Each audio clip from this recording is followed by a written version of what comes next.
هموطنان عزیز و دوستان گرامی، السلام علیکم. امیدوار هستم که سال نو را به خوبی و خوشی آغاز نموده باشید.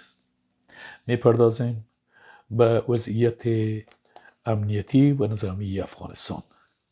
هموطنان عزیز آگاهی دارند که طی سالهای متمادی گروه‌های از طالبان در مدرسه های پاکستان تعلیم یافتند و در میدان های نظامی تحت نظر افسران استخبارات پاکستان تربیت شدند و بالاخره در طول 20 سال با آنچه که خودشان میگویند وضعیت را در افغانستان از نگاه امنیتی متغیر ساختند و با اشتراک و همکاری یکی از کشورهای اروپایی اینها سمینارهای به خاطر بهتر صحبت کردن در دور میز مذاکرات سپری کردند و بالاخره در کنفرانس های متعدد از جمله دوحه توانستند با ایالات متحده آمریکا توافقنامه ای را امضا بکنند و این توافقنامه باعث شد که در افغانستان اینها بر حرکه قدرت برسند و آقای اشرف غنی هم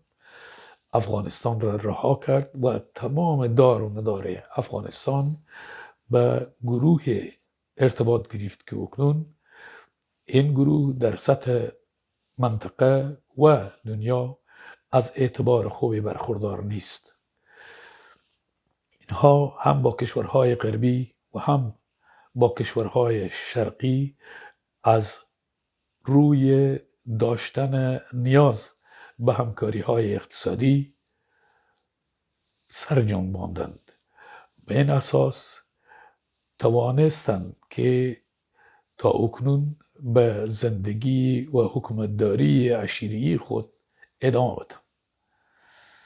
طالبان نوع حکومتداری کردند که تمام گروه های متعدد تروریستی از کشور هند، پاکستان، ایران، کشورهای عربی، آسیای میانه که در پاکستان بودند داخل افغانستان شوند و بتوانند که در سایه طالبان به تهدیدات در بعد منطقه تبدیل شوند و این باعث شد که طالبان مورد تنقید کشورهای منطقه و دنیا قرار گیرند، ولی طالبان بدون در نظر داشت واقعیت ها و حقایق همیشه از آن دارند که در افغانستان وضعیت آرام است، هیچ گروه تروریستی از خاک افغانستان کشورهای خارجی و منطقه را مورد حمله قرار نخواهد داد. اما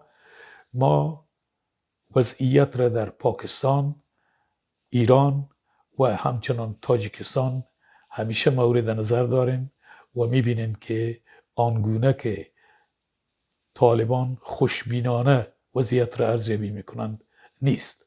از جانب دیگر جنبش های متعدد تحت نام مقاومت در افغانستان ایجاد شدند و هر روز بر پیکر طالبان ضرباتی را وارد میکنند. داشتن روابط محافظه‌کارانه با شرق و غرب پاکستان را نیز در حاله از ابهامات قرار داد.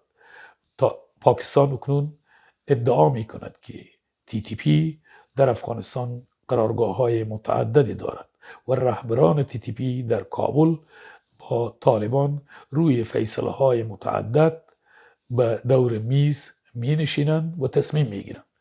به این اساس پاکستان در مورد افغانستان نظر متفاوت داشته و اکنون هم این نظر را داره که باید قرارگاه های گروه های متعدد تروریستی TTP مورد حمله قرار بگیرد. شما وضعیت را در پکتیکا و پکتیا و خوست مشاهده نموده باشید که این وضعیت برای مردم افغانستان کاملا ناخوشایند است. اما طالبان اصرار دارند که مشکل پاکستان است. ما به این شکل نمیتوان از حاله ابهاماتی که دولت پاکستان نظر به طالبان دارد به آسانی گذر کرد. همین اکنون اعضای القاعده در مدارس از افغانستان به تعلیم و تربیت فرزندان مردم میپردازند که به شکل افراطی آنها را تعلیم و تربیت کنند.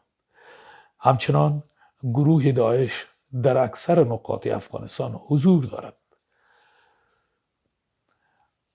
کابل بانک قندهار که مورد حمله گروه داعش و یا به اساس اختلافات ذات البینی طالبان مورد حمله قرار گرفت و انتحاری در آنجا انجام شد، این به معنای است که طالبان از تأمین امنیت خود و مردم افغانستان عاجزند.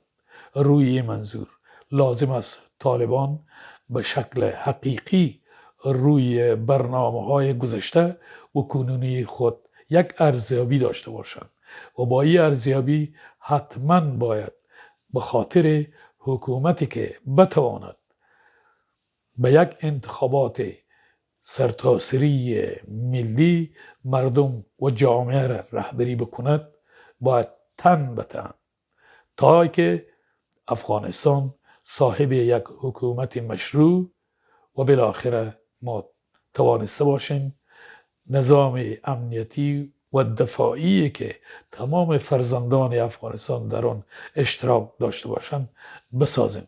در غیر آن وضعیت هر روز وخیمتر شده می رود و بالاخره آینده بسیار تلخ در انتظار طالبان خواهند بود. تا برنامه دیگر، بدرود.